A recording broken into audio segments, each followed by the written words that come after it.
Willie D Live. What's up, family? Senator Lindsey Graham faces a high-stakes re-election battle in South Carolina as critics speculate his chances of winning because his seat is extremely vulnerable.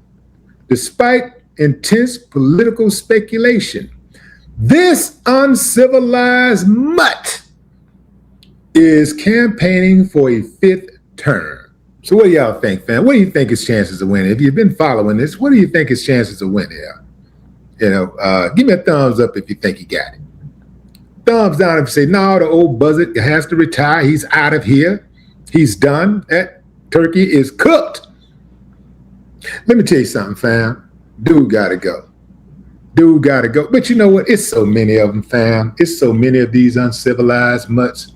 Lindsey Graham is a throwback. He one of them throwback like from Jim Crow era. You don't believe me? Watch this, fam. Watch this. I want to read to you just a few of the frequent criticisms this dude gets, right? So let's look at this. His involvement in the 2020 election process. Now, people said that this was a threat to democratic transfer of power because this dude pretty much interfered. This included a phone call to Georgia Secretary of State Brad Raffensperger, which led a Fulton County special grand jury to recommend that Graham face criminal charges. This dude, prior to 2016, he was an outspoken critic of Donald Trump, describing him as a race-baiting, xenophobic, religious bigot, but later became one of his most ardent defenders and advisors in the Senate. Detractors, particularly progressives and anti-interventionists, view this dude as a perpetual war hawk. He has historically advocated for aggressive military interventions overseas and an expansive U.S. global footprint, which critics argue have resulted in costly, prolonged foreign entanglements. His leadership as chairman of the Senate Judiciary Committee drew intense partisan opposition. His actions in pushing through controversial judicial nominees, most notably his reversal on confirming a Supreme Court justice in an election year after promising not to do so in 2016, led to accusations of hypocrisy. A politician? Hypocrisy? Get out of here. Get out of here. Check this out, fam. If you've been following this dude, you know there's a long list of criticisms aimed at him, but check this out. I want to pinpoint one. His good old days comment, his good old days of segregation comment. During an October 2020 recess at the Supreme Court confirmation hearings for Amy Coney Barrett, Graham jokingly remarked about the good old days of segregation. And guess what this coward did, fam? He and his supporters, they claimed that they was just mocking the idea of Jim Crow. It was sarcasm. Never mind the insensitivity, never mind the racial undertones. Hell, these are overtones at this point. Lindsey Graham is what's wrong with America. He's a throwback. He's one of those who is proud of the history of slavery. He's proud of it, primarily because it happened to somebody that didn't look like him.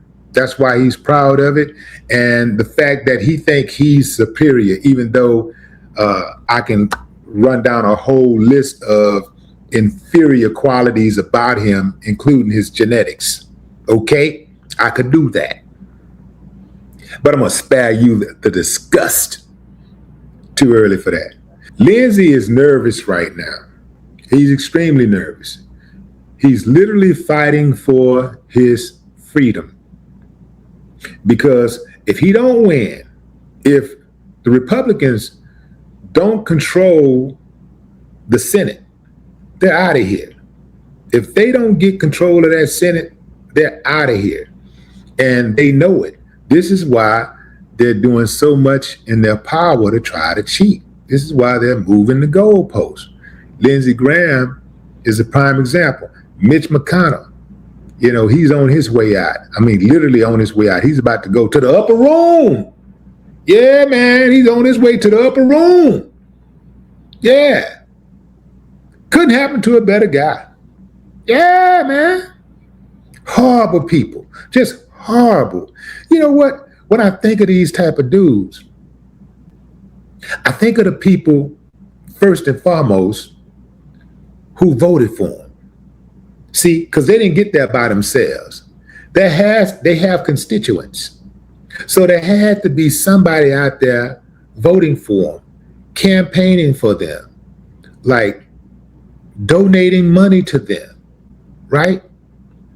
Enablers. But you know who I blame more than that? Their mamas and their daddies, their grandpappys and their grandmammies. Yeah, man, them. They're the ones.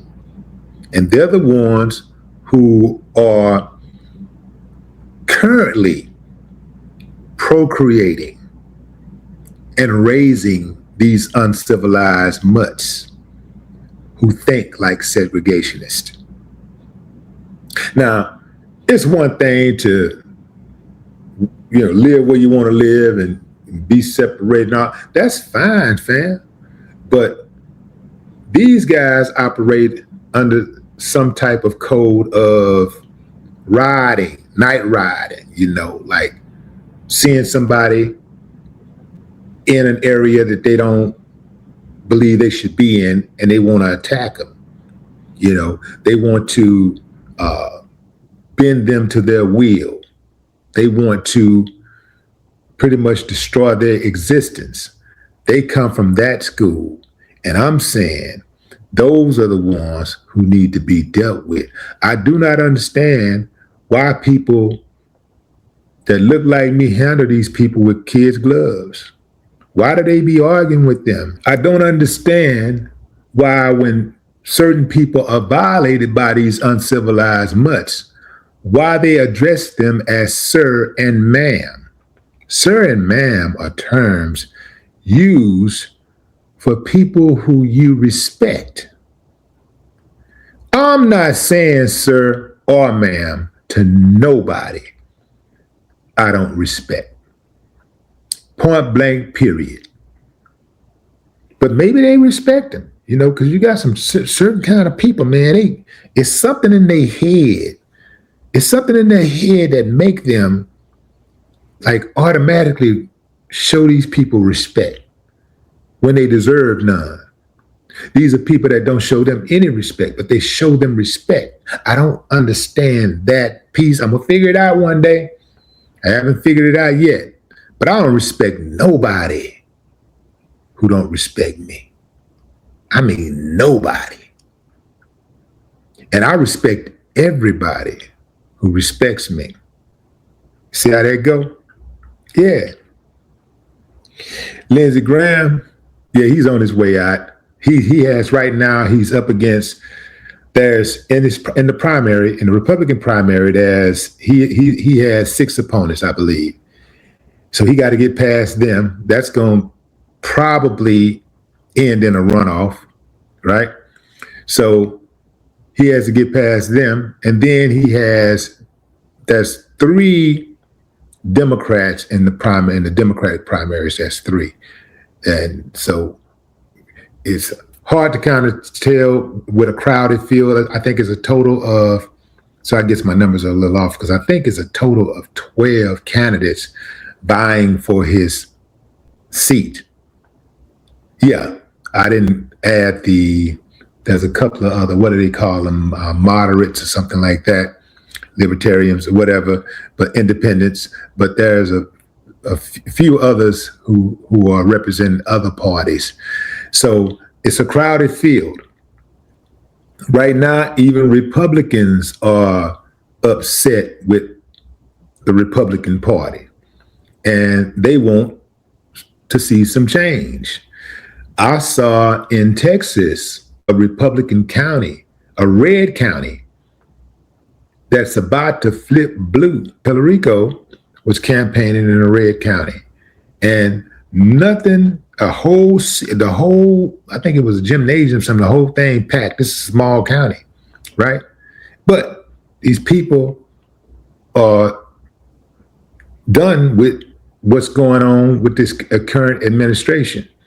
But I'm still not, convinced with them, because they are still part of the problem. If it wasn't for them, he wouldn't have been in the position that he was in the first place. I'm talking about Trump. He wouldn't have gotten in the position that he was in the first place if it wasn't for them. So they created the mess. So they got to clean it up. So I'm not rewarding them for going to the polls or switching it up or nothing. I'm not rewarding them. That's like rewarding somebody for breaking the window and repairing the window. Somebody break your window and then they got to repair it, and you singing their praises because they repaired the ring. No, they created the problem. They need to fix the problem. But what say you, fam? Drop a comment. I'd love to hear your thoughts. No more talk.